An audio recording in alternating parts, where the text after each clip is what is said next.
but it's the same issue every single time.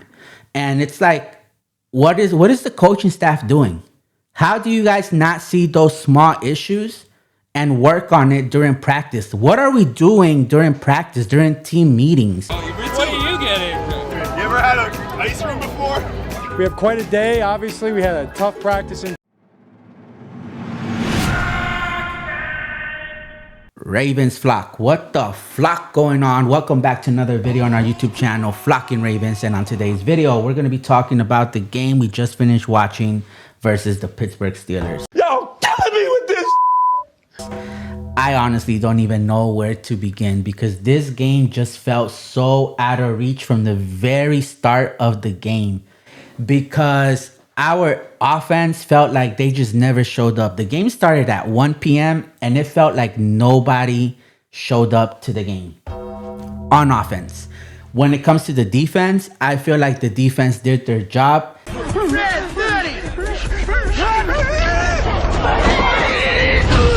Very early on, from the very first snap, even though the Steelers got going early on. I think they even scored on their first drive, if I'm not mistaken.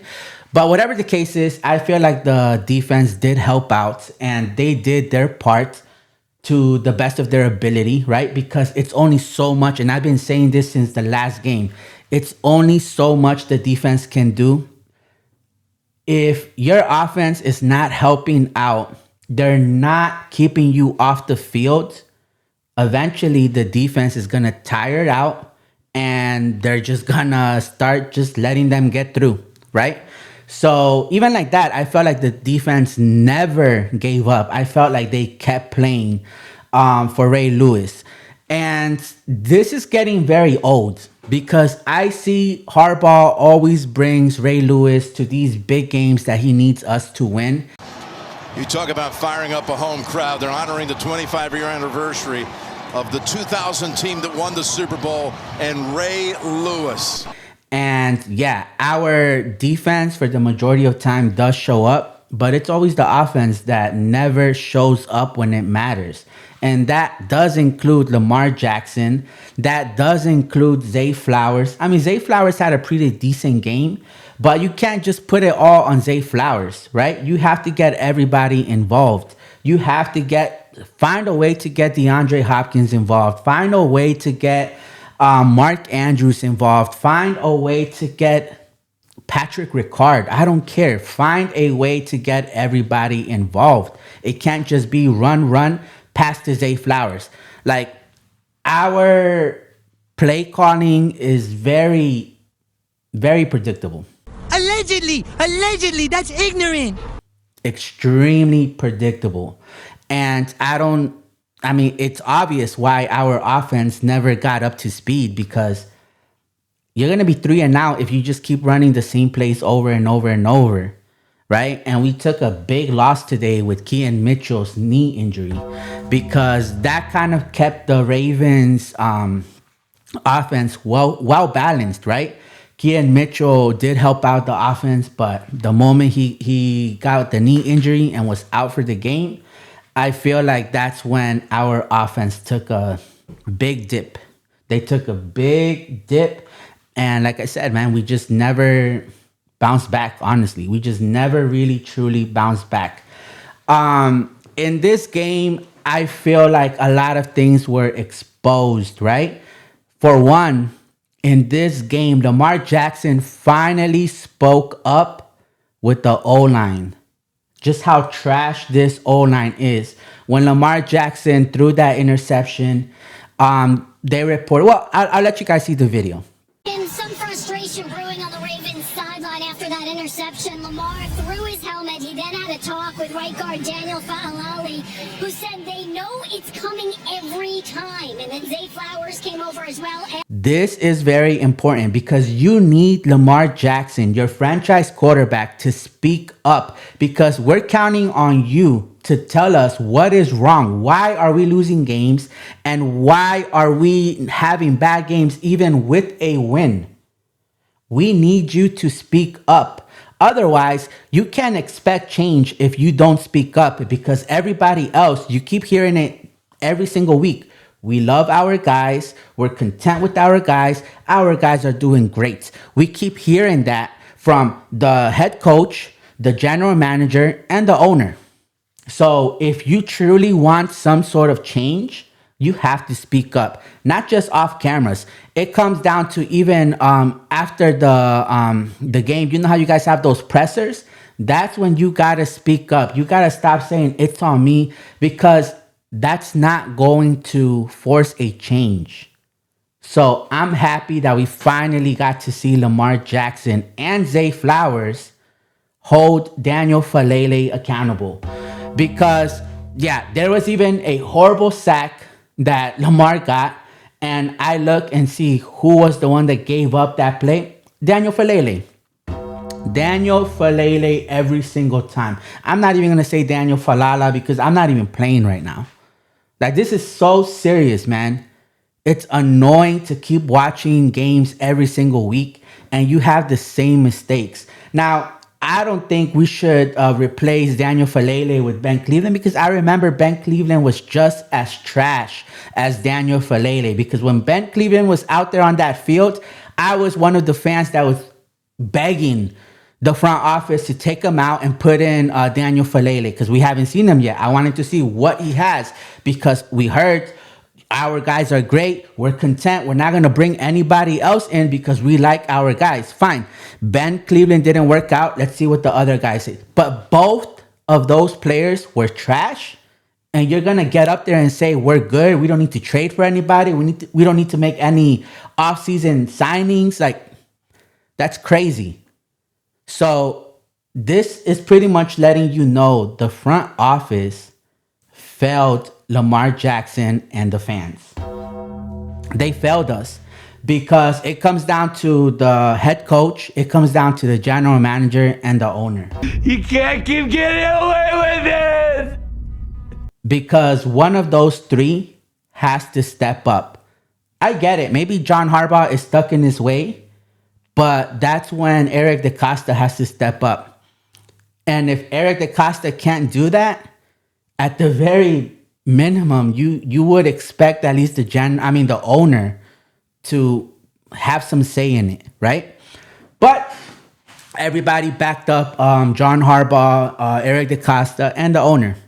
They just literally failed the fans and Lamar Jackson, because these are the games that we are going to have to see every single week for the remainder of the season. And even though we lost this game, I still believe that we will win the North. As crazy as this may sound, I feel that we are still in good position to win the North. We're going to make the playoffs, but I just don't have any faith that we are going to dominate in the playoffs. I don't think we're going to go on a deep run. I really don't. I feel like if we do not get eliminated in the first round, we're going to definitely get eliminated in the second round. Not because I don't trust Lamar. I believe Lamar is the right quarterback to get us to the promised land. But I do not trust John Harbaugh. I do not trust our O-line. That includes Andrew Voorhees. That includes Daniel Faalele. And that also includes Roger Rosengarten, right? Whatever the hell his name is. That includes all three of them. I don't trust them. I do not trust any of those three players. So, unfortunately, yes, we are going to go to the playoffs, but we're not going to make a deep run.